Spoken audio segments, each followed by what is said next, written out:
నీ సాటి వాళ్ళతో మాట్లాడాలి, ఎక్స్ప్లెయిన్ చేయాలి. నా దగ్గర పేపర్ ఉంది, మళ్ళీ ఇస్తా. ఎవడైనా సరే వాడి మతంలోకి మార్చుతానంటే నేను రెడీ అని చెప్పండి.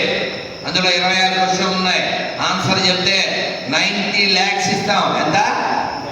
90 లక్షలు ఇచ్చి మతం మారతాం. ఎవరినన్నా రమ్మని చెప్పండి. ఎన్నో ఏళ్ళ నుంచి అడుగుతున్నాను. 90 MLAs పడుకున్నాడు తప్ప 90 lakhs కోసం రావడం అదవుతుందా? అందుకని అభయ హిందూ సేన బయలులేని హిందువులు తయారు చేయడానికి ఆవిర్భవించినటువంటిది 2024లో వరంగల్లో కాళోజీ కళాక్షేత్రంలో కలుద్దాం.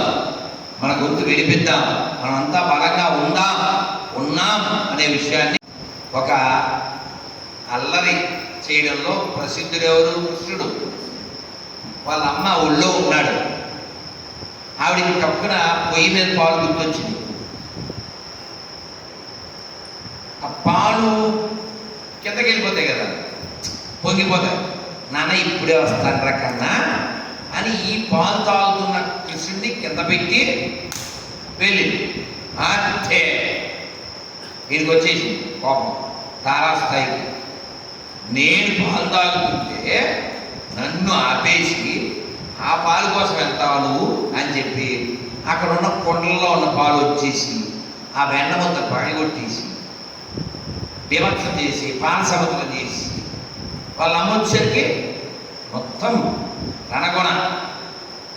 అసలు ఇంత అల్లరి ఉండొచ్చా నీకు, నిన్ను కట్టేస్తాను అని యశోదామాయి పరిగెత్తి. దొరుకుతాడా? పరిగెత్తింది, రోడ్డు ఎక్కేసాడు, ఇంకా పరిగెత్తింది. ఫైనల్గా ఒక ఆయన దొరకలే, ఆమెకు దొరకలేదు. ఆమె పరిగెత్తిన స్పీడ్ వేరు, ఈ స్పీడ్ వేరు. ముందుకు వచ్చేసాడు ఓ పెద్ద ఆయన, పెద్ద కొండతో, ఖాళీ కొండతో వస్తున్నాడు. తాత ఒక్కసారి ఆగవు, మా అమ్మ నన్ను పట్టుకుంటుందేమో, నన్ను కొడుతుంది, మళ్ళీ కడుతుంది, అందుకని నన్ను ఈ కొండలో పెట్టవా అన్నాడు. ఆయన అన్నాడు, నువ్వు బంగారు కొండ, మాకున్న అండ, నీకే కుండ, నువ్వు చల్లకుండా అని ఆ కొండ కింద పెట్టి ఈ 2 చేపలు పట్టుకుని అందులో పెట్టి. ఎవరిని? ఖాళీ వెన్నకుండా. దీనికి వాసన ఇష్టం కదూ, అందులో ఉన్నాడు. మూత పెట్టేసాడు. యశోదామాయి వచ్చింది. ఏమన్నా మా అబ్బాయి ఎవరి నుంచి వచ్చాడండి అని. పచ్చి అబద్ధం. వెంటనే చెప్పాడు, ఇటువైపు ఏం రాలేదమ్మా, అటు కానీ వెళ్ళాడేమో అని చెప్పాడు. చెప్పచ్చండి, మామూలుగా అయితే అబద్ధం చెప్పకూడదు, కానీ పరమసత్యం పరమాత్మే మన దగ్గర ఉంటే అబద్ధమే పొందా. అది అబద్ధమే కాదు. భగవంతుడు పట్టుకోవడానికి ఇవన్నీ, కానీ భగవంతుడినే పట్టుకున్నాక ఇవి ఎందుకు ఇంకా? అటు వెళ్ళిపోయింది ఆవిడ. ఈయన లోపల నుంచి, కదా మా అమ్మ వెళ్ళిపోయినట్టుంది, నన్ను పైకి తీవు అన్నాడు. ఈయన అన్నాడు, ఈ కొండ కలిగిన ఆయన పేరు దధివానుడు. ఏ పేరు? ఇందాక ఎవడు దద్దోజనం అంది కదండి, అప్పుడు చెప్తా అన్నది ఇదే. ఈ దధివానుడు అన్నాడు, బయటికి తీయాలా అన్నాడు. తీయమా, అమ్మ వెళ్ళిపోయింది కదా అన్నాడు. నాకు మోక్షం ఇస్తే నేను బయటికి తీస్తాను. మోక్షమా? అంతంత పెద్ద మాటలు మాట్లాడితే నాకేం తెలుస్తాయి, చిన్న పిల్లోడు కదా అన్నాడు. ఈయన అన్నాడు, నువ్వు ఎంత పెద్ద పిల్లోడువో మాకు తెలుసు. నువ్వు 3 months బేబీ ఉన్నప్పుడే 6 మైళ్ళు పొడుగుండే పూతను నేసేసావు నువ్వు మోక్షమి, అప్పుడు నేను బయటికి తీస్తాను.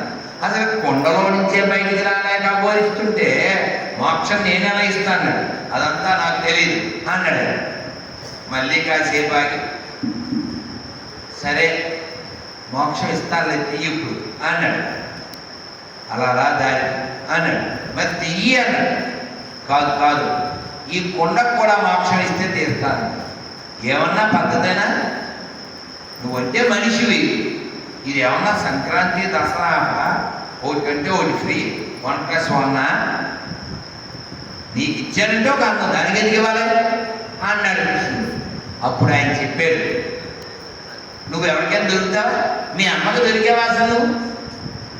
అలాంటిది నీ అంతకు నువ్వే వచ్చి నన్ను అడిగి నా చేతిలో బందీ అయ్యేవయ్యా. నాకింత ఉపకారం ఎలా జరిగింది? ఈ కొండ వల్లే కదా.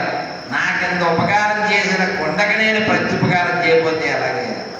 అందుకని దానికి కూడా మోక్షం. కృతజ్ఞత కృతజ్ఞత.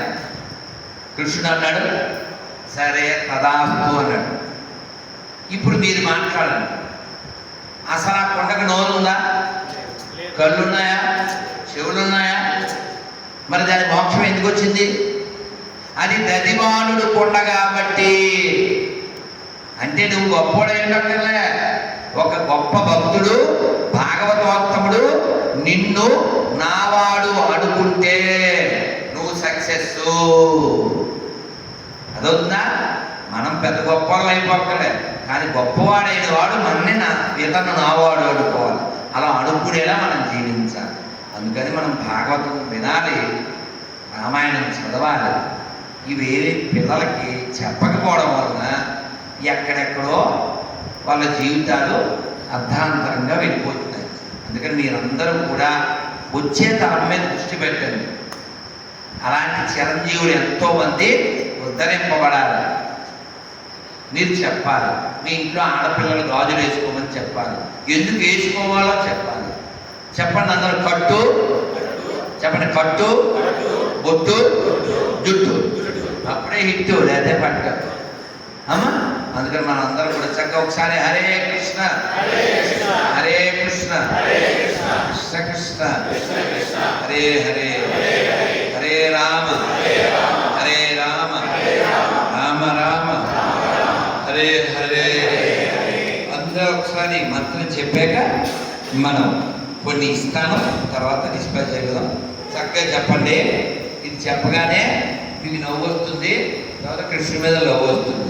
చక్కగా చెప్పండి. నడు నిలబెట్టండి.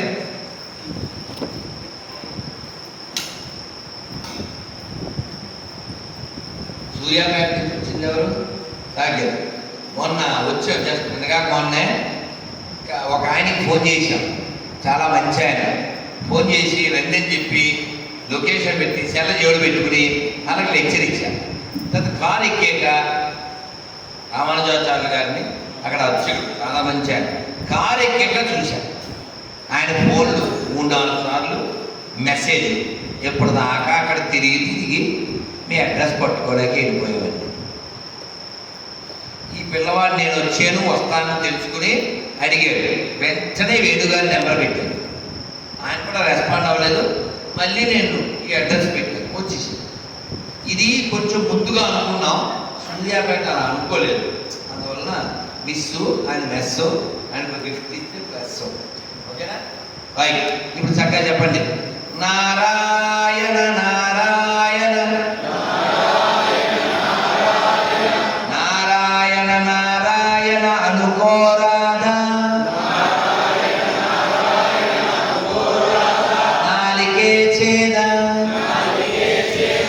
ఓపికే లేదా ఒంటికే బరువా. చప్పట్లు కొడుతూ చెప్పండి. కృష్ణ అంటే కష్టము లేదు, అచ్యుత అంటే ఆపదరాదు, రామ అంటే రోగము లేదు, నారాయణ అంటే నరకము రాదు, గోవింద అంటే గొడవే లేదు, గోవింద అంటే గొడవే లేదు, గోవింద గోవింద వెంకటరమణ గోవింద గోవింద గోవింద గోవింద. ఇప్పుడు చెప్పండి. ఆయన కావాలా నరకం కావాలా? కృష్ణుడు కావాలా కష్టం కావాలా? మీకు ఏం కావాలో మీకు తెలుసు, ఎలా సంపాదించాలో మీకు తెలుసు. మధ్యాహ్నం మా పోసారు పులుసు, ఇంకా మాట్లాడితేనే అయిపోతాను నలుసు, మీకు అంటారు నలుసు.